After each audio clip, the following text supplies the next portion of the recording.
सभी को नमस्कार। एक बार फिर से आप सभी का मैं अपने इस चैनल पर स्वागत करता हूं। आज के इस लेक्चर में मैं निबंध के बारे में ही बात करूंगा और ख़ास करके कि किसी भी एसे या निबंध में इंट्रोडक्शन या भूमिका कैसे लिखें। आज का ये वीडियो इसी पर पूरी तरह जो है ना केंद्रित है। तो आप इस वीडियो को ध्यान से देखिए और साथ में कॉपी और पेन भी लेके बैठिए, क्योंकि जो जो चीज़ें मैं बोलूँगा आपको वो अपने कॉपी में नोट डाउन करना पड़ेगा, क्योंकि आज का ये वीडियो बहुत ही इम्पोर्टेंट है। जिनको निबंध या एसे को समझना हो और ख़ास करके एक की भूमिका कैसे लिखा जाए, इंट्रोडक्शन एक अच्छा कैसे लिखा जाए, क्योंकि इस पार्ट में सबको प्रॉब्लम होता है। तो मैं कई तरह का इंट्रोडक्शन पार्ट लिख के लाया हूँ, चाहे वो कोटेशन बेस्ड हो या स्टेटमेंट बेस्ड हो, सारा चीज़ मैं आप कवर करूँगा। तो एक चीज़ और मैं बोलना चाहूँगा, ये मेरा सेकंड वीडियो है, ये एसे क्लास का यूट्यूब पे मेरा सेकंड वीडियो है। इसके पहले मैं परसों एक और वीडियो बनाया था जो कि फर्स्ट वीडियो था एफए निबंध का, वो इंट्रोडक्शन वीडियो था, जिसमें कि मैं काफ़ी अच्छे से ये बताया था कि एसे निबंध क्या है, उसके कितने पार्ट हैं, कैसे आप किसी भी निबंध को कितने कितने पार्ट में ब्रेक करेंगे, कैसे रफ काम करेंगे। और मैं लास्ट में एक एसे भी मैं आप लोग को जो मेरा लिखा हुआ था उसको मैं बताया था कि कैसे कैसे आप इंट्रोडक्शन लिखेंगे, कैसे बॉडी पार्ट को लिखेंगे, कैसे अंतिम निष्कर्ष लिखेंगे, वो चीज़ को मैं डिस्कस किया था। तो वो तो इंट्रोडक्शन क्लास था। आज के इस क्लास में जो है हम एसे में किस तरह से इंट्रोडक्शन या भूमिका लिखें इसमें बात करेंगे। तो भूमिका कैसे लिखें इसका लगभग 3 वीडियो आएगा, ये पहला वीडियो है, अभी 2 वीडियो और आएगा। मेरी पूरी कोशिश ये है कि आप लोग पूरी तरह एसे या निबंध को अच्छे से लिखने जान जाएं। तो पहला वीडियो आप ज़रूर देखें, नीचे उसका मैं लिंक दे दिया हूँ पहले वीडियो का। और ये नेक्स्ट 3 वीडियो जो है ना, दूसरा, तीसरा और चौथा वीडियो, ये पूरी तरह जो है इंट्रोडक्शन बेस्ड होगा। मतलब कैसे आप इंट्रोडक्शन को लिखें, मैं लगभग 20 ऐसे एग्जाम्पल के साथ आपको ना अलग अलग तरह से उसका इंट्रोडक्शन लिख के दिखाऊंगा ताकि आप उसको सीख पाएँ।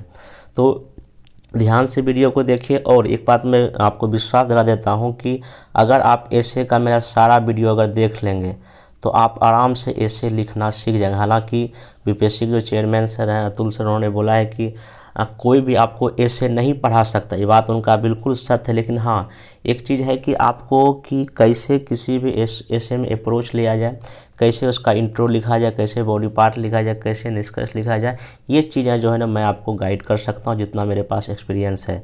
तो आप इसका फ़ायदा उठावें और ऐसे को जो है ना एक मतलब कि ऐसे की तैयारी, एक जैसे कि आप लोग ऑप्शनल की तैयारी करते थे वैसे ही आप ऐसे को भी आराम से बना सकते हैं। हाँ, थोड़ा सा इसमें एक चीज़ है कि आपको अपने लेवल पर क्या करना है, बस आपको राइटिंग करते रहना है, कुछ ना कुछ इसको लिखते रहना है।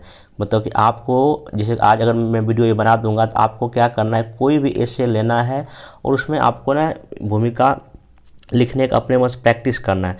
और कम से कम 100 ऐसे मैं पहले ही बोल चुका हूँ, एग्ज़ाम से पहले आप 100 ऐसे लिखें जिसमें कि आपको इसमें भूमिका, बॉडी पार्ट और निष्कर्ष सब कुछ अभी से लिख कर रख लें ताकि वहाँ एग्ज़ाम में आपको किसी तरह कोई दिक्कत ना हो। तो आइए आज का ये लेक्चर हम आगे बढ़ाते हैं। तो इसमें सबसे पहला देखिए कि मैं कल ही अपने टेलीग्राम चैनल पे ये क्वेश्चन दिया था, एक आत्मनिर्भर भारत का कि टॉपिक दिया था, क्योंकि ये बहुत ही इस बार के लिए समझिए कि इम्पोर्टेंट टॉपिक है आत्मनिर्भर भारत। यहाँ से क्वेश्चन जो है ना आपसे एक आ सकता है, आत्मनिर्भर भारत या बिहार से जोड़ के आ सकता है, या जो है भारत से जोड़ के तो आएगा ही आएगा। तो यहाँ देखिए, अगर ये आत्मनिर्भर भारत अगर क्वेश्चन आ जाए निबंध लिखने के लिए 300 वर्ड का, 300 नंबर 100 नंबर का अगर आ जाए, एक ऐसे अगर लिखने आ जाए, इसको कैसे लिखेंगे। पहले हम क्लास में चीज़ बोले थे आपको कि किसी भी ऐसे को आपको लिखने का अप्रोच क्या होना चाहिए। अप्रोच वही है कि आपको पहले रफ वर्क करना है। तो रफ वर्क आप जब आत्मनिर्भर भारत का करेंगे तो इसमें देखिए क्या होगा कि आत्मनिर्भर भारत के बारे में, अगर चूँकि एक योजना है, एक तरह से कहीं ना कहीं स्कीम है, तो ऐसे अगर तो स्वच्छ भारत अभियान है या जनधन योजना है या डिजिटल इंडिया है या स्मार्ट सिटी, ऐसे कुछ योजनाएं, एक योजना पूछ सकता है, ये बात आप ध्यान रखिएगा। बिहार में एक योजना जो है ना आधारित जो निबंध आपका रह सकता है। तो किसी भी योजना में आप क्या लिखेंगे, तो सबसे पहली बात ये योजना किससे संबंधित है आपको ये जानना पड़ेगा। जैसे आत्मनिर्भर भारत है, इसमें सबसे पहले आपको एक भूमिका लिखना पड़ेगा 100-150 वर्ड का। फिर इसके जो मुख्य प्रावधान है कि मतलब आत्मनिर्भर क्या है, ये कब आया था, क्यों आया था, ये सब मतलब कि वही WH आपको जो है ना उसको क्वेश्चन एराइज करना है। फिर इसकी क्या आवश्यकता है या फिर इसका इम्पोर्टेंस क्या है। फिर आपको इसमें लिखना है कि सरकार के द्वारा क्या क्या अभी प्रयास किए गए हैं, अब तक क्या प्रयास किए गए हैं, और इसमें कहाँ तक सफलता मिल चुकी है। अभी अगर मेरा आप जो पर डे का जो न्यूज़ अगर जो कटिंग देखते होंगे उसमें मैं लिखा भी हूँ कि ये आपका ना एसए में बहुत इंपॉर्टेंट है। एक कवच प्रणाली है या DRDO बहुत सारा चीज़ जो है ना अब हम लोग नहीं खरीदते हैं, या मिसाइल है या और भी चीज़ है जो इसरो का कुछ काम है, यहाँ कहीं ना कहीं हम क्या हो रहे हैं, आत्मनिर्भर हो रहे हैं या होने के कगार पर। तो अभी तक क्या सफलता पिछले मतलब लगभग 2 वर्षों में इस योजना ने प्राप्त किया वो लिखना पड़ेगा। फिर आगे और क्या क्या जाना चाहिए ये भी लिखिए। फिर इसमें क्या चुनौतियां या क्या समस्या है ये दिखाइए। फिर बाकी देशों से तुलना कीजिए कि कौन देश आत्मनिर्भर है, कौन देश आत्मनिर्भर नहीं है। फिर एक अपना कुछ 8-10 सुझाव दीजिए और तब अंतिम में जो है एक भविष्य का एक अच्छा थॉट लेते हुए आप इसका निष्कर्ष क्या कीजिएगा, लिखिएगा। तो अगर आप इसको ऐसे हर एक पार्ट को अगर लिख देंगे ये आपका आत्मनिर्भर भारत योजना आराम से लिखा जाएगा।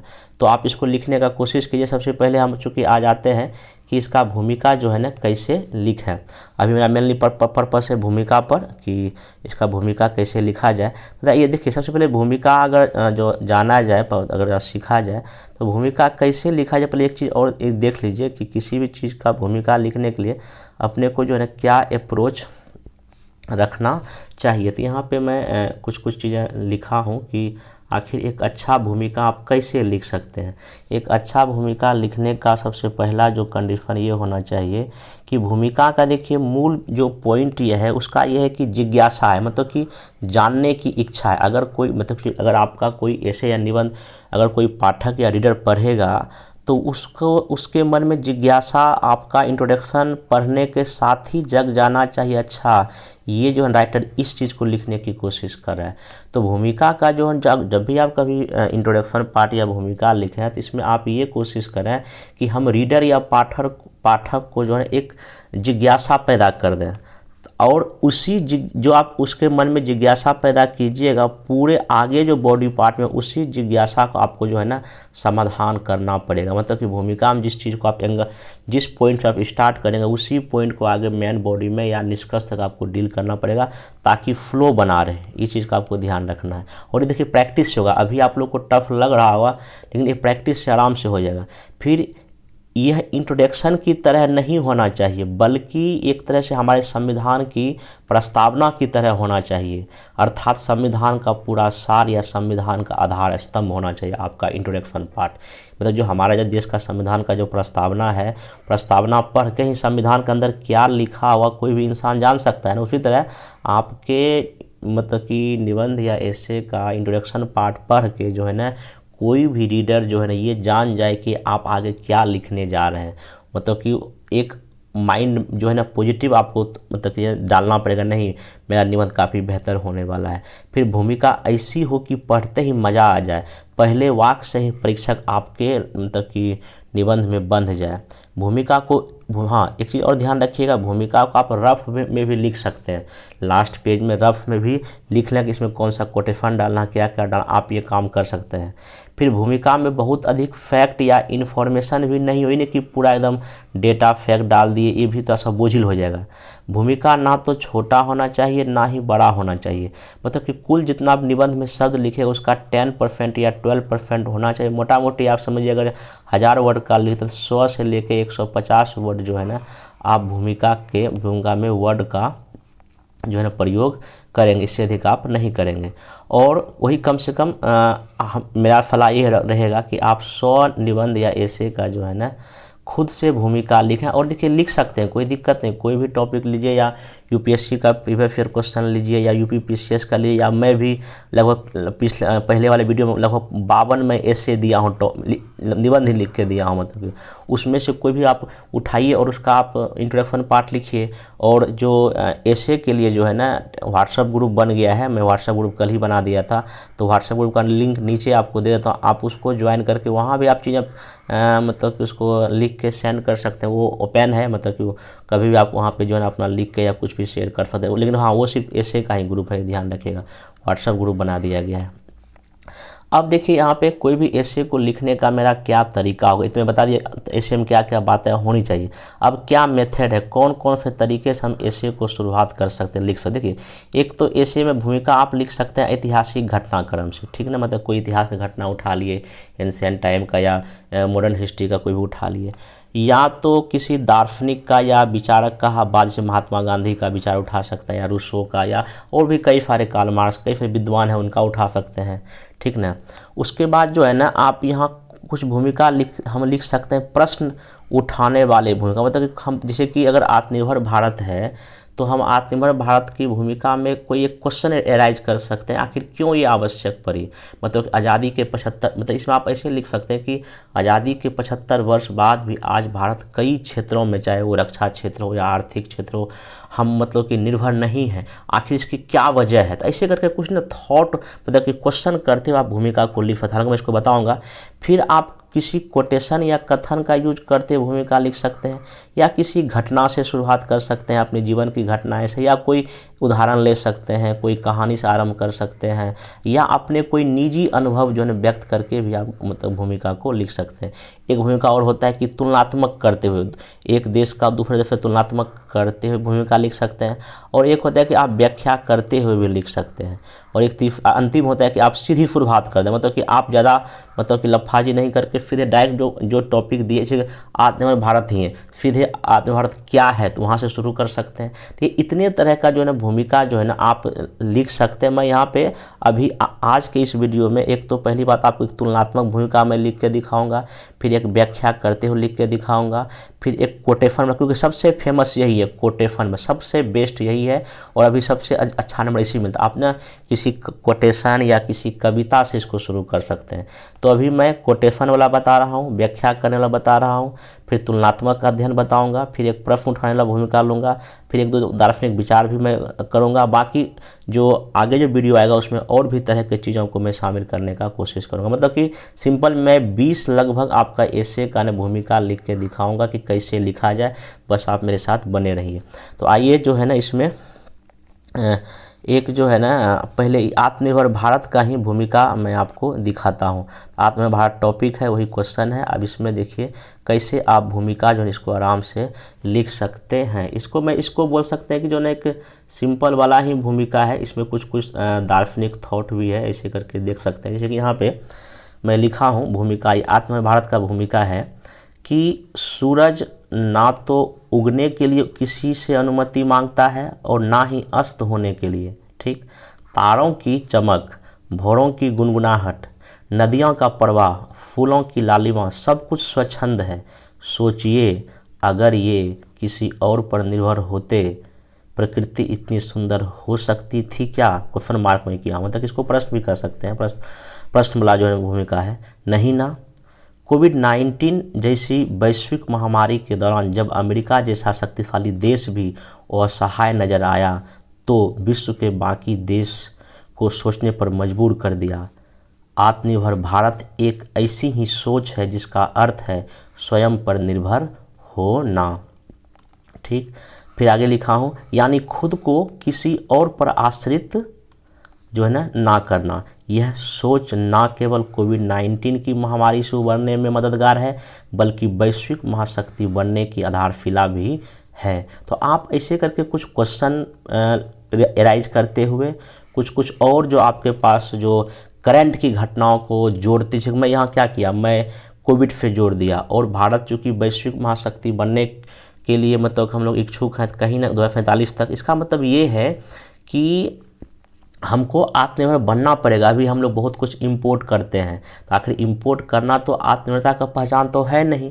तो आप ऐसे करके भूमिका को गढ़ सकते हैं, और ये देखिए प्रैक्टिस होगा, एक दिन में नहीं होगा। अगला देखिए मैं एक जो है ना जो लेखक का ही मैं जो है उनका कोटेशन लेके मैं आगे बढ़ रहा हूँ आत्मनिर्भर भारत को लेके। इसमें देखिए इनका ये जो है ये पंक्ति है रामचंद्र शुक्ल जो बहुत बड़े साहित्यकार हैं।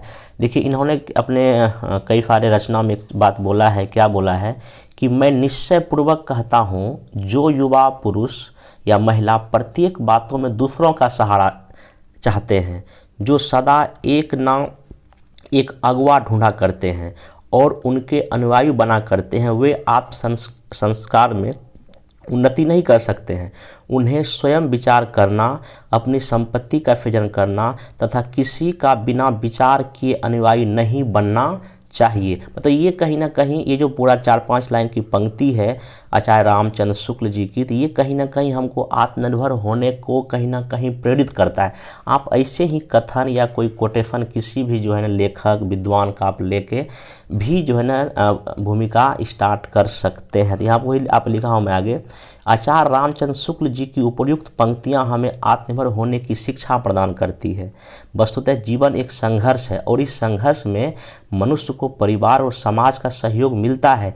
ये सहयोग यदि आवश्यकता से अधिक मिलने लगे तो वे दूसरे पर निर्भर रहने का क्या हो जाता है, आदी हो जाता है। और अगर दूसरे पर कोई लोग निर्भर है, समझिए कि वो स्वतंत्र कोई चीज़ नहीं सोच सकता है। आगे हमें लिखा भी हो, अगर यह सहयोग मिलना बंद हो जाता है तो वह जीवन जीने में कठिनाई महसूस करता है। दूसरों पर निर्भरता उसकी प्रतंत्रता का कारण बनती है। दूसरों पर निर्भर रहकर व्यक्ति अपने जीवन के सुखों का वास्तविक उपभोग नहीं कर सकता है। इसलिए कहा गया है, पराधीन सपने हूँ सुख नाही। मतलब कि दूसरों का किसी का पराधीन अगर हैं तो आपको सुख नहीं है। वास्तव में आत्मनिर्भरता ही मनुष्य को स्वाधीन बनने की प्रेरणा देता है। आत्मनिर्भर होने से उसे दूसरों पर आश्रित होने से मुक्ति मिलती है। ऐसे करके आप अपने भूमिका को शुरू कर सकते हैं। तब जाकर आप यहाँ पर लिखा है कि आत्मनिर्भरता क्या है, और तब आप जो है ना आत्मनिर्भर भारत क्या है, उसका क्या उद्देश्य है, क्या उसका पैकेज कितना कितना दिया गया, कितने चरणों उसको शुरू किया गया, कौन कौन से उसके लिए स्कीम लॉन्च सरकार ने किया, कितना उपलब्धि रहा, कौन से बजट में प्रावधान, पूरा आत्मनिर्भर भारत के उसका पूरा प्रावधान उपलब्धियां लिखते हुए उसकी कमियों को दिखावा, तब जाकर अंतिम आप निष्कर्ष क्या कीजिएगा, लिखिएगा। ये तो सिर्फ मैं भूमिका के लेवल पे चीज़ें आपको बताने का कोशिश कर रहा हूँ। तो उम्मीद है कि ये दो जो भूमिका मैं आत्मनिर्भर भारत का लिखा हूँ, इससे जो है ना कुछ आपको समझ में आ रहा होगा कि एक ही कोई अगर टॉपिक अगर दे उसी का हम डिफरेंट भूमिका कैसे लिख सकते हैं। अब आइए हम एक दूसरा क्वेश्चन यूपीएससी का लेते हैं। ये यूपीएससी में क्वेश्चन 2013 में पूछा है, यूपीएससी का है ये, कि क्वेश्चन एक था कि निबंध कि राष्ट्र के विकास और सुरक्षा के लिए विज्ञान तकनीक सर्वोपचार है। दैट मीन्स कि science and technology is the Panacea for the development and security of the nation. मतलब किसी भी देश के लिए क्या जो है साइंस टेक ही जो है ना पूरा उपचार है। मतलब कि क्या साइंस से ही विकास और सुरक्षा मतलब कि हो सकता है, ये आपका निबंध है, ठीक ना। अब देखिए आपको हम पहले ही बताए थे फर्स्ट वीडियो में, किसी भी अगर कोई स्टेटमेंट या कथन दिया हुआ है अगर आपका निबंध में, आप उसको 100% एग्री नहीं करना है, उसमें कुछ ना कुछ आपने उसके अगेंस्ट में विपक्ष में भी लिख सकते हैं। तो सबसे पहले देखिए आप इसको कैसे, इस निबंध को ब्रेक कैसे करें। तो मैं यहाँ देखिए ब्रेक किया हूँ, इसका पहले मैं लिखा हूँ की टर्म।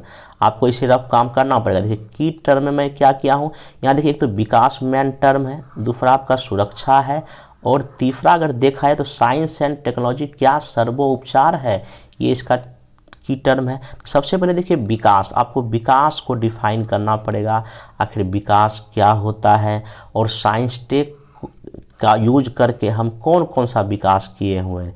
दैट मीन्स कि सामाजिक विकास में साइंस टेक का क्या यूज हुआ है, मतलब शिक्षा के क्षेत्र में साइंस का विकास, साइंस का यूज लिए हैं, स्वास्थ्य के क्षेत्र में साइंस का यूज हुआ कोविड-19 में, फिर आप महिलाओं के डेवलपमेंट के लिए हम साइंस का यूज कर रहे हैं, टेक्नोलॉजी का यूज कर रहे हैं, आर्थिक विकास में, कृषि क्षेत्र में, फिर उद्योग में, सेवा क्षेत्र में कहीं ना कहीं साइंस का प्रयोग हो रहा है। आज देखिए AI है, आपका जो है ना सुपर कंप्यूटर है, ये सब मतलब कि चक्रवात आता है, और भी कई तरह के प्राकृतिक आपदाएं में कहीं ना कहीं हम साइंस टेक का प्रयोग करते हैं, ठीक। फिर राजनीतिक क्षेत्रों में साइंस कहीं ना कहीं प्रयोग हो रहा है। तो इन सब चीज़ों में साइंस का यूज करके हम विकास कर रहे हैं। इसका मतलब ये पता चलता है कि नहीं, विकास के लिए साइंस और टेक सर्वोपरि है। अब लेकिन अब यहाँ आप लिखिए, ठीक है सर्वोपरि है, लेकिन आर्थिक विकास और आर्थिक समृद्धि, साइंस टेक का यूज करके हम आर्थिक समृद्धि तो कर रहे हैं, लेकिन आर्थिक विकास नहीं हो रहा है। मतलब सभी तक विकास की धारा नहीं पहुंच रही है, असमानताएं हो जा रही है, पर्यावरण को कहीं ना कहीं नुकसान हो जा रहा है, कोविड ऐसी बड़ी बड़ी बीमारी फैल जा रहा है, उसके बाद जलवायु परिवर्तन जो है ना, जो सबसे बड़ा घटना कहीं ना कहीं हम साइंस और टेक्नोलॉजी का यूज करके पर्यावरण को कहीं ना कहीं अंधाधुंध यूज किए हैं और वो अनियंत्रित शहरीकरण हो गया है। मतलब कि कई सारे डायमेंशन आप इसमें क्या कर सकते हैं, दिखा सकते हैं, किसमें, विकास में। तो मतलब आप ये सिंपल यही दिखाना है कि साइंस टेक जो है ना सर्वोपचार नहीं है, उसके अलावा भी मतलब क्यों नहीं है, क्योंकि साइंस टेक का कुछ ना कुछ तो नेगेटिव इम्पैक्ट भी पड़ा है। अगर हमको डेवलप की कैटेगरी में अगर वो लाया है तो उसका कुछ ना नेगेटिव इम्पैक्ट भी है, आपको नेगेटिव इम्पैक्ट भी दिखाना पड़ेगा। फिर आप सुरक्षा, क्योंकि अगला की टर्म इसका सुरक्षा है, विकास और सुरक्षा। अब सुरक्षा को आपको डिफाइन करना पड़ेगा, सुरक्षा क्या है, किसी राष्ट्र के लिए सुरक्षा का क्या मतलब है। किसी राष्ट्र के लिए सुरक्षा का मतलब है इंटरनल सिक्योरिटी, आंतरिक सुरक्षा, और एक्सटर्नल बाह्य सुरक्षा। आंतरिक सुरक्षा में क्या क्या हो सकता है भाई, खाद्य सुरक्षा सबसे बर्निंग इशू भारत के लिए है, 107वें नंबर हम लोग इंडेक्स में है, भुखमरी इंडेक्स में। ऊर्जा सुरक्षा की बात कीजिए, फिर साइबर सुरक्षा का बात कीजिए, और इन सब सुरक्षा में कहीं ना कहीं साइंस बहुत बड़ी रोल या भूमिका क्या करेगा, निभाएगा। आप खाद्य सुरक्षा में बायोटेक्नोलॉजी का यूज कर सकते हैं, ऊर्जा सुरक्षा में आप सौर ऊर्जा, पवन ऊर्जा काफ़ी जगह यूज कर सकते हैं। साइबर क्राइम जो कंप्यूटर का ही हथियार बना के कंप्यूटर पे अटैक किया जाता है, आप वहाँ यूज दिखा सकते हैं। उसके बाद आप देखिए आतंकवाद से सुरक्षा में कैसे साइंस टेक का यूज है, डीआरडीओ, इसरो का आप जिक्र कर सकते हैं, साइंस का प्रयोग करके मिसाइल की चीज़ें बना रहा है। फिर विदेशी घुसपैठियों को रोकने के लिए हम सीमा पर क्या किए हैं, सीमा पर वायर मतलब कि अभी विकास कर रहे हैं, बहुत सारा साइंस टेक का यूज कर रहे हैं, फिर सीमा सुरक्षा कर रहे हैं। ये सब ठीक है, ये सब देख के लगता है कि नहीं सुरक्षा के लिए साइंस टेक बहुत ज़रूरी है, लेकिन अब इसका विपरीत पक्ष भी है कि उसी साइंस टेक का यूज करके आतंकवादियों के पास एटम बम पहुंच रहा है, नक्सलवादियों के पास खतरनाक हथियार पहुंच रहा है, जो हमारे लिए चुनौती पैदा कर रहा है। वही हथियार का सप्लाई उन लोग के पास हो रहा है, मिसाइल उन लोग के पास पहुंच जा रहा है, परमाणु एटम बम उन लोग के पास पहुंच जा रहा है, मतलब कि खतरा तो है। तो दोनों बात दिखाना पड़ेगा, ठीक है, मतलब कि उपचार भी हो रहा है, लेकिन कहीं ना कहीं वो जो है ना बीमारी का भी काम कर रहा है। तो आपको तब अंतिम में यहाँ पे क्या स्टैंड लेना पड़ेगा कि नहीं, ठीक है, कुछ मतलब कि मैक्सिमम चीज़ में सर्वोपचार साइंस टेक तो है, लेकिन इसका कुछ जो है नेगेटिव या नकारात्मक इम्पैक्ट भी पड़ रहा है। और अंतिम आपका स्टैंड यहाँ क्या होना चाहिए कि विज्ञान तकनीक ने जहाँ मानव जीवन को आगे बढ़ाया है, वहीं विनाश और नुकसान भी पहुंचाया है। यह वरदान अभिशाप दोनों है। अब यह निर्भर करता है इंसान पर कि उसको किस तरह से वो यूज करना चाहता है, ये मानव पर डिपेंड करता है। निष्कर्ष में आपको वही कि विज्ञान तकनीक बहुत ही महत्वपूर्ण भूमिका निभा रहा है। कोविड-19 जैसे वैश्विक महामारी के दौर में हमने वैक्सीन बनाया, पूरे दुनिया को कहीं ना कहीं हमने इस बीमारी से अगर जब बाहर निकाला, तो इसमें साइंस टेक की काफ़ी बड़ी भूमिका है। इसलिए विज्ञान का प्रयोग हमेशा इंसानों के लिए होना चाहिए, ना कि इंसानों को समाप्त करने के लिए। और साइंस टेक का जो मेन थीम जो है ना, मानव होना चाहिए केंद्र या सेंटर में। ऐसा करके जो है आप चीज़ों को एक अंतिम रूप इस निबंध को दे सकते हैं। देखिए इस लेक्चर में कहीं ना कहीं मैं आपको भूमिका भी बता रहा हूँ, और कैसे किसी भी क्या कहते हैं ऐसे को अलग अलग डायमेंशन ब्रेक कर सकते हैं, वो भी मैं सिखा रहा हूँ। हालांकि इसमें आप और भी कई सारे डायमेंशन ब्रेक कर सकते हैं, ये सिर्फ मैं आपको एक रास्ता दिखा रहा हूँ, आप ऐसे से अप्रोच लेके लिख सकते हैं। अब देखिए कितना सारा मैं डायमेंशन यहाँ ब्रेक कर दिया। अगर आप इसको अगर इतना जितना मैं डायमेंशन बनाया, अगर हर एक डायमेंशन अगर जहाँ लगभग समझिए कि अगर 50 वर्ड भी लिखेंगे तो लगभग आपका 1000 वर्ड हो जाएगा। तो आप इसको लिखने का कोशिश करें इतने अलग अलग डायमेंशन में। तो अब आइए ये जो निबंध है इसका मैं 2-3 भूमिका लिख के दिखाता हूँ इसी निबंध का, तो आपको चीज़ें और बेहतर समझ में आएगा। और ये जो है निबंध बहुत पहले का ही मेरा मतलब लिखा हुआ था यूपीएससी के लिए, तो यहाँ पे आपको मैं दिखाता हूँ कि इसमें क्या क्या मैं उस समय यहाँ लिख के इसमें रखा था। देखिए भूमिका ये है, तुलनात्मक भूमिका मैं यहाँ पे लिया हूँ। आप क्वेश्चन का थीम समझ गए, साइंस टेक क्या सर्वोपचार है, राष्ट्र की सुरक्षा और आर्थिक विकास के लिए, मतलब विकास के लिए, विकास तो कई तरह का हो सकता है, उसमें मेन टर्म विकास था, मतलब मेन टर्म क्या था, डेवलपमेंट था, और क्या था, सिक्योरिटी था। और ये मेरा तुलनात्मक भूमिका, कंपेयर किया हूँ मैं एक देश का दूसरे देश से। आइए मैं इसको पढ़ के सुनाता हूँ। यहाँ लिखे हैं, विश्व में 200 से अधिक राष्ट्र है, और हम सभी जानते हैं कि सबकी हैसियत एक नहीं है। सभी देश विकसित बनना चाहते हैं, और उनके सामने बुनियादी प्रश्न यही है कि वे किस रास्ते पर चलकर सुरक्षा और विकास को साध सकते हैं। विकसित देशों पर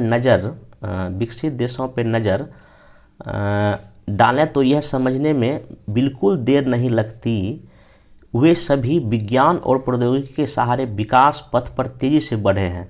अमेरिका जैसा पूंजीवादी देश हो या भूतपूर्व सोवियत संघ जैसा समाजवादी देश, विचारधाराओं के इतने गहरे अंतराल के बावजूद दोनों की विकास यात्रा में विज्ञान और प्रौद्योगिकी या साइंस और टेक की जो है समान रूप से भूमिका रही है।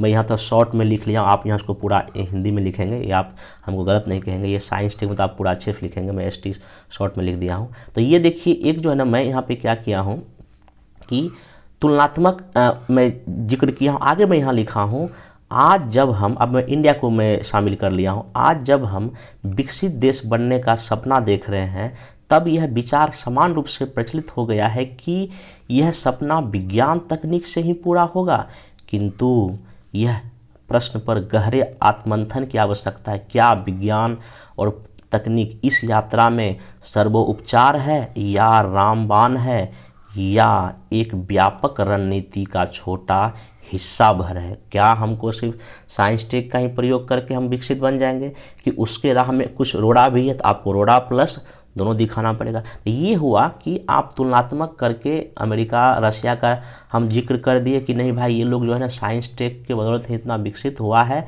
क्या हमारे लिए भी वही रास्ता होना चाहिए? क्या यही रामबाण या सर्वोपचार है? फिर ये हो गया भूमिका। अब उसके बाद इतना भूमिका लिखने के बाद वही अब विकास को दिखाइए, अब सिक्योरिटी को दिखाइए, ऐसे डील करते हुए आप पूरे निबंध को जो है पूरा कर सकते हैं। अब देखिए दूसरा एक भूमिका इसका है व्याख्या करते हुए, या एक तरह से इसको बोल सकते हैं स्पष्टीकरण भूमिका करते हुए कैसे लिखेंगे। इसी टॉपिक का देखिए मैं क्या लिखा हूँ, आजकल यह विचार प्रचलित हो गया है कि अगर राष्ट्र का विकास करना है तो विज्ञान व तकनीक को ही राजमार्ग बनाना होगा। मतलब ये फेमस है ऐसा कुछ पूरे दुनिया में। विकसित देशों के अनुकरण से उपजा यह विचार कुछ स्पष्टता की मांग करता है, कुछ क्लैरिफिकेशन की डिमांड करता है। इस बात से किसी को आपत्ति हो ही नहीं सकती कि देश की सुरक्षा और विकास में विज्ञान तकनीक की महती भूमिका है, पर इस विषय में गौर करने लायक शब्द सर्वोपचार है। देखिए क्या है, सर्वोपचार है। इससे भाव निकलता है कि अगर हमने विज्ञान तकनीक पर बल दिया तो हमारी सुरक्षा और विकास के रास्ते मौजूद अवरोध अपने आप समाप्त हो जाएंगे। अगर हमारे पास बेहतर सैन्य तकनीक हो जाए तो आतंकवाद और नक्सलवाद समाप्त हो जाएंगे। इसी तरह कृषि उत्पादन के बेहतर तकनीक मिल जाने से खाद्य संकट दूर हो जाएगा और इतना उत्पादकता पर्याप्त हो जाएगी। विवाद इसी पर है कि क्या विज्ञान और तकनीक हमारे इन चुनौतियों के लिए सर्वोपचार है या समग्र योजना के बहुत से कारकों में एक। मतलब कि क्या जो साइंस टेक है, जितना हमारे पास चुनौतियां हैं, क्या इन सारे चुनौतियों को साइंस टेक दूर कर सकता है या उसमें से किसी एक का ये हिस्सा है? तो अब आप यहाँ ऐसे करके तब आप दिखाएंगे कि विकास, आर्थिक समाज विकास में साइंस टेक की क्या भूमिका है, उसका पॉजिटिव पक्ष, उसका नेगेटिव पक्ष दिखाएंगे, फिर सुरक्षा का पॉजिटिव पक्ष दिखाएंगे, नेगेटिव पक्ष दिखाएंगे। ऐसे बैलेंस बनाते हो तब आप एक अंतिम निष्कर्ष में लिखेंगे नहीं साइंस टेक सर्वोपचार नहीं है, मतलब कि इसका कुछ नेगेटिव इम्पैक्ट है। हाँ, ये डिपेंड करता है मानव पे, इंसान पे भी, उसको वो किस वे में लेता है। ऐसे करके आपको ना एक बैलेंस वे में चीज़ों को आगे बढ़ाना पड़ेगा। अब देखिए तीसरा एक भूमिका में इसी टॉपिक का लिखा हूँ, उसका नाम, इसको हम बोलते हैं तथ्यात्मक, फैक्ट बेस्ड भूमिका। ऐसा भी लिख सकते हैं, कोई दिक्कत नहीं। अब देखिए इसमें मैं क्या लिखा हूँ कि अमेरिका दुनिया का सबसे ताकतवर देश है, सबसे अमीर देश है और विज्ञान और तकनीक में भी वह सबसे ऊपर है। धन व संपदा मध्य पूर्व के देशों के पास कुछ कम नहीं है, किंतु वो अमेरिका के सामने असहाय नज़र आते हैं क्योंकि उनके पास ना तो ज़मीन में छिपे संसाधनों को निकालने की तकनीक है और ना ही अमेरिका के मिसाइलों व ड्रोन हमले से बचने की तकनीक। आगे देखिए इसी को मैं कैसे आगे बढ़ाया हूँ।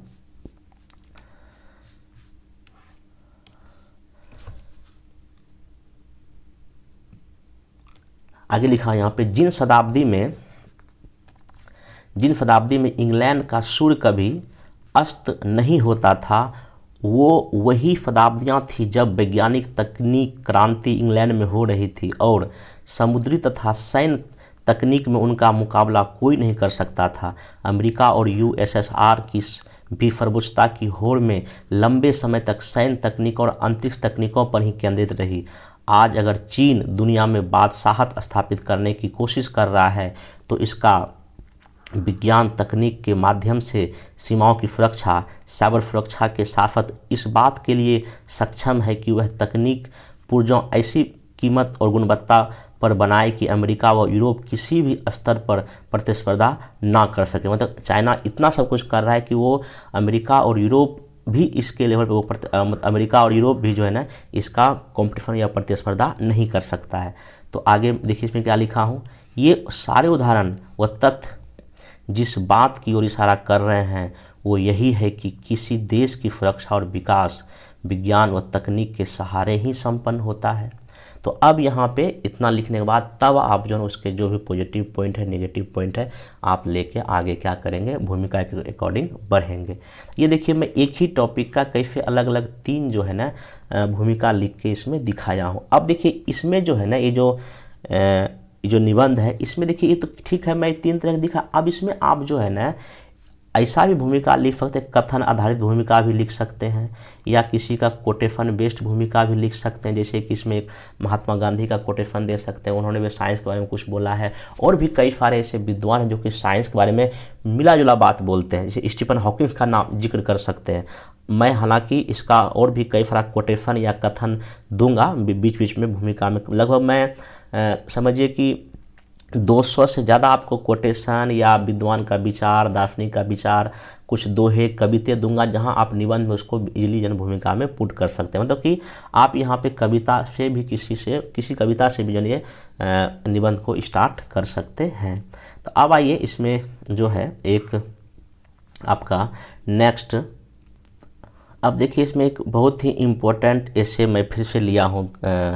इस लेक्चर का तीसरा ये एसे है जिसमें कि है कि नगरीकरण वरदान या अभिशाप। और इस तरह क्वेश्चन एक कन्फर्म है कि साइंस वरदान है या अभिशाप, या मतलब कि सोशल मीडिया वरदान है या अभिशाप। कुछ भी ऐसा एक क्वेश्चन कन्फर्म है पार्ट फर्स्ट या सेकेंड में।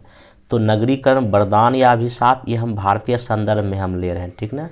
मतलब कि अर्बनाइजेशन ए बून या कर्स इन द इंडियन कॉन्टेक्स्ट। अब देखिए जैसे आप कोई निबंध को पहली बार आपको पढ़ने मिल जाए तो मैं पहला ही बात बोला हूँ कि आप उसको कई सारे अलग अलग डायमेंशन में ब्रेक कीजिए। तो हम यहीं पर आप देखिए रफ काम भी आपको यहीं पे करके दिखाना ताकि आप चीज़ों को सीख सकें।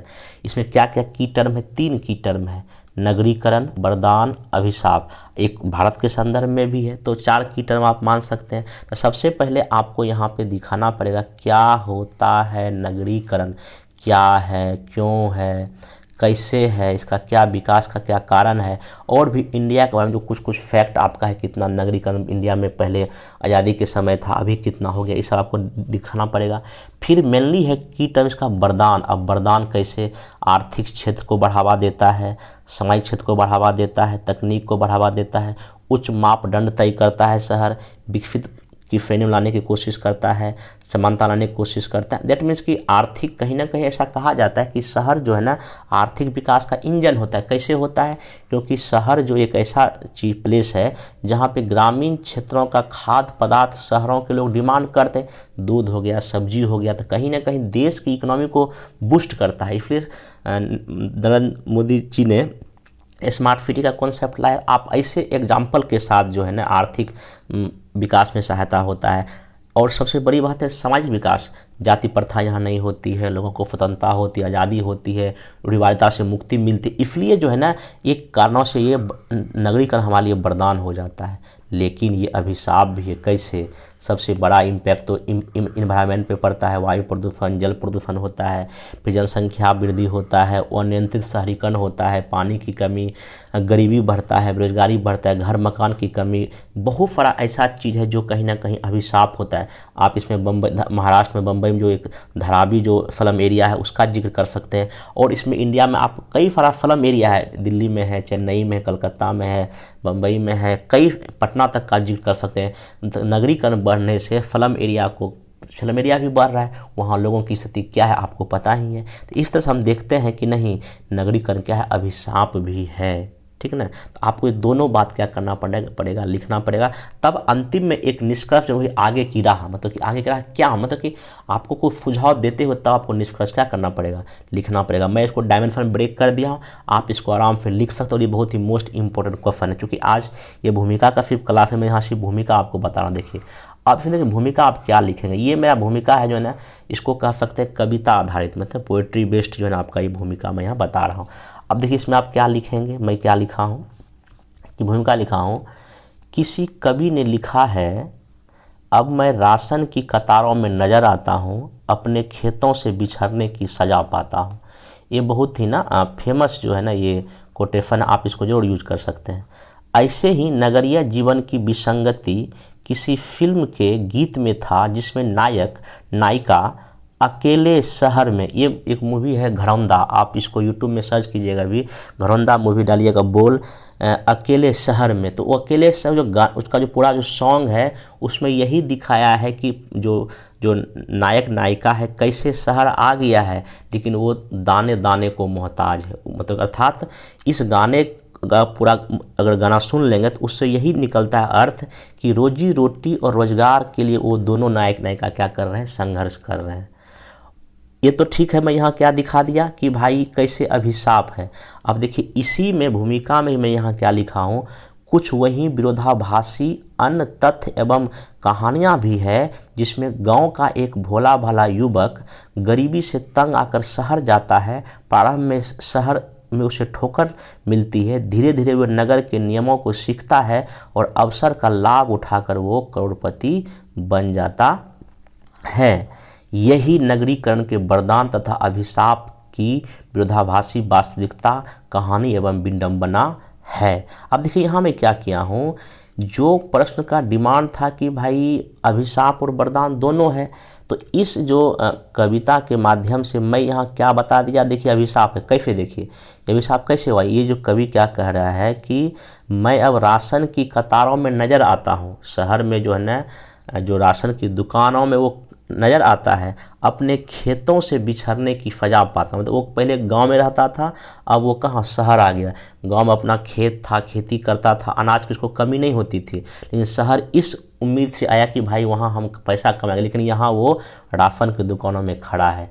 ये कहीं ना कहीं शहरीकरण पे अच्छा व्यंग है। और यहीं पे मैं लिखाया हूँ एक चीज़, ये गाना जो है ये आपका जो घरौंदा मूवी है कि इसमें अकेले शहर में, उसमें जो पूरा का जो गीत है उसमें कहीं ना कहीं रोजी रोटी के लिए पूरा ना उसी पर केंद्रित है। ये तो हो गया भाई शहरीकरण कहीं ना कहीं अभिशाप है।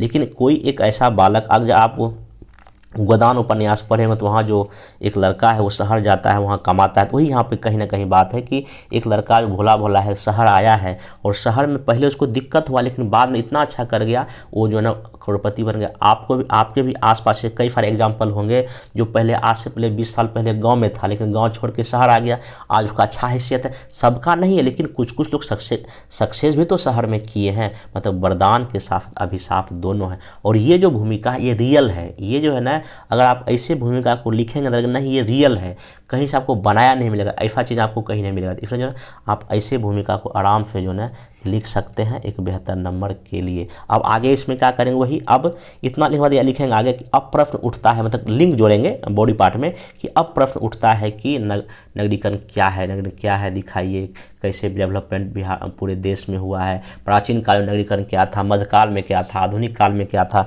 अभी क्या है, सरकार की क्या योजनाएं हैं, क्या वरदान, मतलब क्या उसका अभिशाप है, क्या वरदान, दोनों बात आप लिख के आंसर को ख़त्म करना पड़ेगा। हालांकि जो अभी मैं सिर्फ भूमिका बता रहा हूँ, लेकिन जब मैं बॉडी पार्ट का जब वीडियो बनाऊंगा तब इन सब जितना भी निबंध अभी मैं आपको बताया हूँ सबका मैं बॉडी पार्ट भी लिंकेज करके बताऊँ, कैसे एक पैराग्राफ को दूसरे पैराग्राफ में लिंक करते हैं। तो ओवरऑल कंप्लीट जो है ना ये निबंध का जो है ना तैयारी का रोड मैप है। तो ये हो गया। इसके बाद अब जो है ना इसमें एक और करता हूँ जो कि, हाँ ये देखिए एक और मैं निबंध है, ये काफ़ी अच्छा ऐसे है, मेरे ख्याल से ये आ सकता है, ये मैं अपने टॉपिक में भी दिया हूँ ये निबंध, और मैं इसको अच्छे से ना इसका मोरल आंसर भी दूंगा। ये देखिए निबंध का क्या टॉपिक है कि स्वतंत्रता के 75 वर्षों में हमने जो नहीं सीखा, मतलब कि आज़ादी के 75 वर्ष बाद भी जो है हम लोगों ने एक भारतीय होने के नाते हमने क्या क्या नहीं सीखा। अब मतलब देखिए, इसका मेनली थीम प्रश्न का यही है कि आज़ाद हुए हमको 75 साल हो गया, लेकिन अभी भी आप जब देखिएगा कई सारे ऐसे पैरामीटर या आर्थिक पर या सामाजिक पे, राजनीतिक पे, सांस्कृतिक पे, तकनीकी पे या और भी कई पक्ष हैं जहां हम जो है दुनिया के और देश से जो है पीछे हैं। जैसे कि ग्लोबल हंगर इंडेक्स है या आपका ह्यूमन डेवलपमेंट इंडेक्स है, कई सारे इंडेक्स में हमारी स्थिति बहुत ही ख़राब है। मतलब कहीं ना कहीं हम डेवलप नहीं, गरीबी लगभग अभी भी 21% गरीबी हमारे देश में है, एजुकेशन मात्र 75% है, और भी मतलब कई सारे आप जब देखिएगा ना, लोकतंत्र में अभी भी आपराधिक किस्म के लोग चुनाव लड़ रहे हैं, अभी मात्र मतलब लोग 60 से लेकर 70% लोग वोटिंग कर रहे हैं। तो कई सारी चुनौतियाँ आर्थिक क्षेत्र में, राजनीतिक क्षेत्र में जो चुनौतियाँ हैं, लगता है इसका मतलब यही है कि हमने 75 वर्षों में बहुत कुछ नहीं सीखा है, हमको सीखने की क्या है आवश्यकता है। तो ऐसे इसका मेन थीम है, तो आप इसको लिखने की कोशिश कीजिएगा। मैं इसमें यहाँ भूमिका की बात करूँ तो इसमें भूमिका आप क्या लिखेंगे, हम आज़ाद हुए थे आधी रात को और सवेरा अभी तक नहीं हुआ। याद कीजिए जब जवाहरलाल नेहरू 14-15 रात मध्य रात को जब झंडा फहराए थे और भाषण दिए थे, तो आज़ाद तो हम आधी रात को हो गए थे, लेकिन अभी भी इंडिया के लिए सवेरा नहीं हुआ। एक कवि का एक समझे व्यंग है कहीं ना कहीं हमारे देश की आर्थिक व्यवस्था पर, मतलब कि लोकतांत्रिक व्यवस्था पर। किसी कवि की यह वेदना हमें नाटकीय प्रतीत हो सकती है, किंतु अपनी आज़ादी के 75 वर्षों का ईमानदार मूल्यांकन करें तो कुछ ऐसे भाव से बचा नहीं जा सकता। कुछ देश जो हमारे बाद आज़ाद हुए, देखते ही देखते हर क्षेत्र में हमसे आगे निकल गए। आज चीन का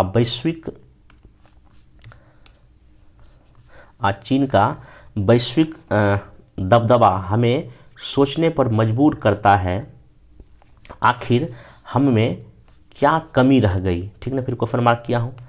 दूसरे विश्व युद्ध में तबाह हो जाने के बाद भी जापान ने ज्ञान, विज्ञान व अर्थव्यवस्था के क्षेत्र में भूमि सुधारों के पक्ष में जो बुलंदियां हासिल की, वे भी आत्ममूल्यांकन के लिए हमें बाध्य करती है।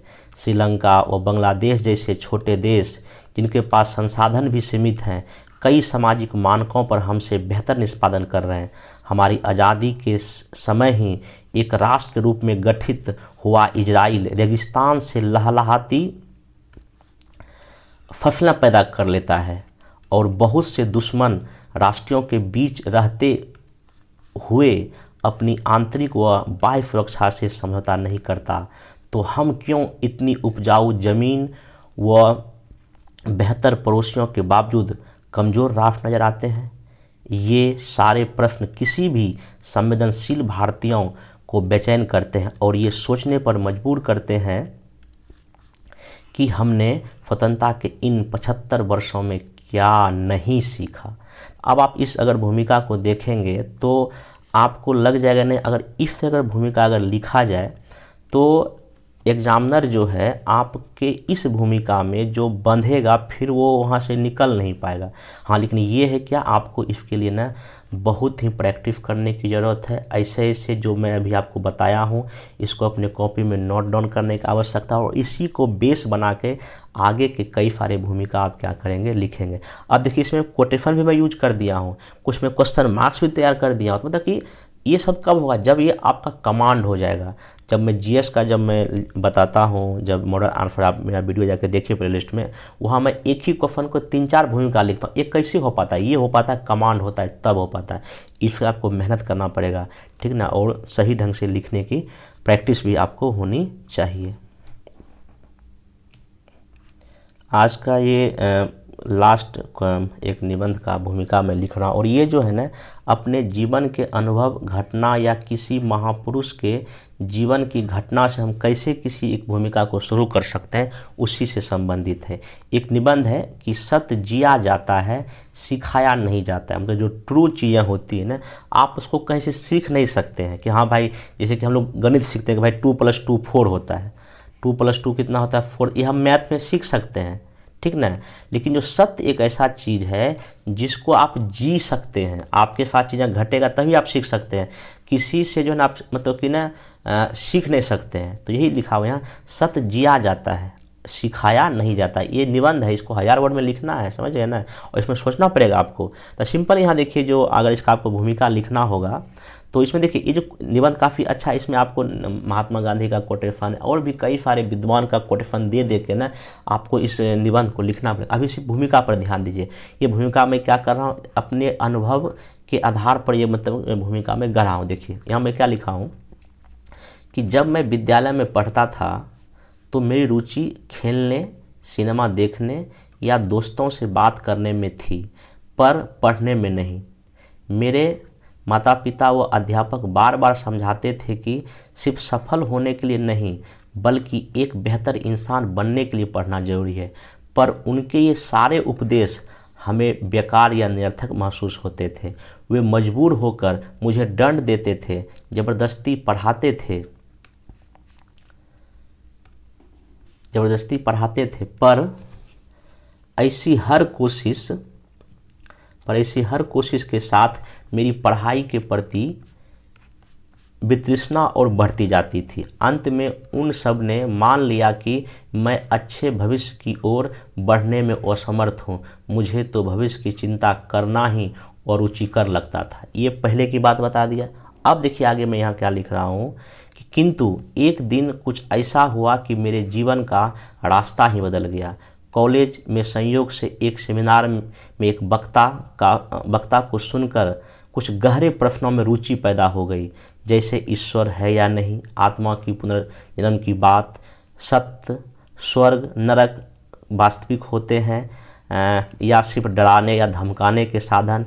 जिज्ञासा इतनी प्रबल हुई कि मैंने उस व्यक्ति से कुछ किताबें की जानकारी लिया और पढ़ा। एक एक पृष्ठ पढ़कर ऐसा लगता था कि मेरी आंखें खुल गई हो। धीरे धीरे यह रुचियां अन्य विषयों तक फैल गई और मुझे इतिहास, भूगोल, विज्ञान, अन्य विषयों की गहरी बातें जानना अच्छा लगा। अब मेरे माता पिता की परेशानी यह है कि मैं इतना ना पढ़ूं कि मेरी आंखें खराब हो जाए या मैं जीवन के समान सुखों से कटाव महसूस करने लगूं। यह उदाहरण संयोग से मेरा है, पर मेरा यह ख्याल है कि कुछ परिवर्तन के साथ ऐसा उदाहरण हर व्यक्ति के जीवन में होता ही है। इसका निचोड़ यह है कि जब तक हम अपना सच या समझ दूसरों पर थोपते हैं तब तक उसके मन को नहीं बदल सकते हैं। मन तभी बदलता है जब वह सच स्वयं किसी व्यक्ति का हो जाए।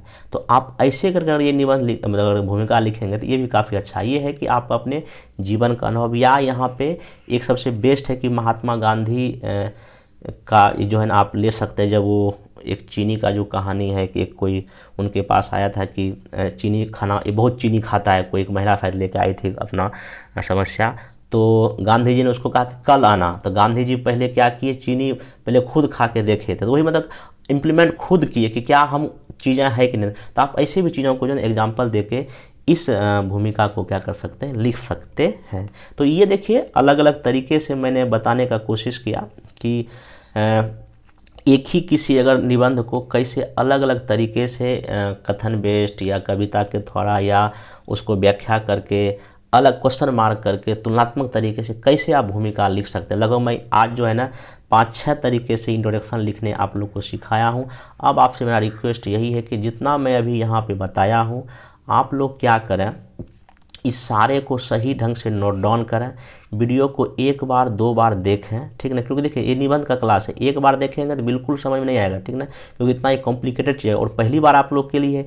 इसलिए मेरा रिक्वेस्ट आप सबसे है कि इस वीडियो को आराम से आप जो है ना 1 बार 2 बार देखें, और इसका जो है ना PDF आपको जो है हमारे टेलीग्राम चैनल पे मैं अभी दे देता हूं, आप वहां से जो है ना इसको डाउनलोड कर लें। उसके बाद कुछ और जो सूचना आप लोग को देनी थी कि 68 BPSC के लिए जो है मेंस के लिए 68 के लिए पर जो डेली बेसिस पे जो है ना अनफैटिंग प्रोग्राम GS एंड SA का जो है ना अभ्यास 2.0 स्टार्ट हो चुका है और ये 22 फरवरी से स्टार्ट होने वाला है।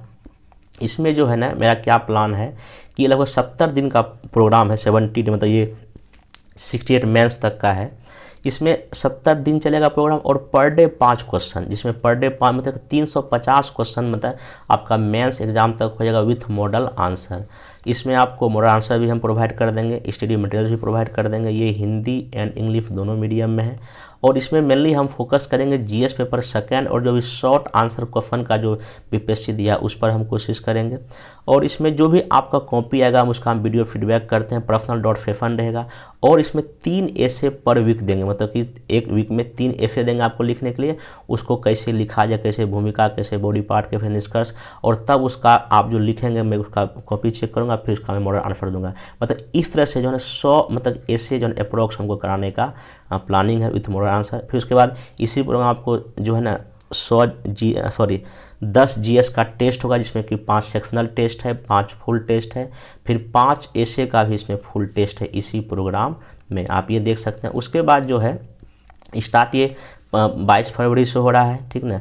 बाकी इसमें मैं रोड मैप दे दिया हूँ, जैसे कि 22 फरवरी से लेकर 2 मार्च तक हिस्ट्री और करंट अफेयर्स चलेगा, फिर 3 मार्च को टेस्ट होगा, इस सब में पूरा प्लान। 4 मार्च से 14 मार्च तक पॉलिटी चलेगा, करंट चलेगा। तो ये आपको ना यहाँ पे देख सकते हैं पूरा। और जिसको भी रजिस्ट्रेशन कराना है आप इस नंबर पे जो है ना नीचे देखिए 2 नंबर यहाँ दिया, आप इस पर कॉल करके रजिस्ट्रेशन करा सकते हैं। और ये लगभग समझ 350 ऐसे का क्वेश्चन और तक सॉरी जीएस और 100 जो है ना आपका ऐसे, बहुत ही बड़ा जो है ना ये प्लान है मेरा। इसमें अगर करने वाला आपको कहीं कोई दिक्कत नहीं होगा। बाकी अभी जो है ना अगर जिनको ऑफलाइन अगर सेंटर पर अगर टेस्ट देना है, सिर्फ टेस्ट सीरीज देना है, तो वो वजीराबाद दिल्ली में चलेगा और बाजार समिति पटना में चलेगा। तो जिनको भी सब ज्वाइन करना है नीचे इस नंबर पर जो है ना आप सीधे कांटेक्ट कर सकते हैं, चीज़ें आपको बता दी जाएगी। बाकी इसका मैं पीडीएफ जो है ना अपने टेलीग्राम चैनल पर जो है ना शेयर कर देता हूँ, आप इसको जो है ना एक बार वहाँ से डाउनलोड कर लें और लिखें, ठीक ना। और नीचे जो ओपन टू ऑल जो व्हाट्सएप ग्रुप है वो भी मैं लिंक भेज देता हूँ, आप उसको जो है ना ज्वाइन कर लें, उसको करें। और एक चीज़ बता देता हूँ, 25 फरवरी से जो है ना सिर्फ मेरे एप्लीकेशन पे, जो एप्लीकेशन मेरा अभी लॉन्च नहीं हुआ, 1-2 दिन में लॉन्च कर दूंगा एप्लीकेशन, उस एप्लीकेशन पे जो है ना ऐसे कारण लगभग 30 क्लास भी मैं अपलोड कर दूंगा, तो आप उसको भी जो है ना कर सकते हैं। बाकी जीएस में हिस्ट्री अगर जिनको मेंस में प्रॉब्लम है या पॉलिटी में प्रॉब्लम है या साइंस टेक में प्रॉब्लम है या डीआई जिनसे नहीं बनता, वो भी एप्लीकेशन पर ना वो सारा वीडियो अवेलेबल रहेगा वो 25 फरवरी के बाद, तो आप उसको भी वहाँ पे जो आपको अच्छा लगे उसको ले सकते हैं। तो बाकी इसमें आप पढ़ते रहें। बाकी नेक्स्ट जो है ना वीडियो जो मेरा होगा वो भी भूमिका पर ही बेस्ड होगा। मैं आप क्या बोला आपको कि इंट्रोडक्शन पे 3 वीडियो आएगा। अभी ये इंट्रोडक्शन का पहला वीडियो था, अभी 2 और वीडियो लाऊंगा और अलग अलग तरीके से मैं भूमिका लिखा के दिखाऊंगा। बस आप लोग इसको कॉपी नोट डाउन करते रहें और अपने मन से लिखें और उस व्हाट्सएप ग्रुप को ज्वाइन कर लें, वहाँ पे लिख कर भेजें। जैसे हमको टाइम मिलेगा मैं आप लोग का चेक कर दूंगा। मिलते हैं नेक्स्ट वीडियो में, तब तक के लिए धन्यवाद।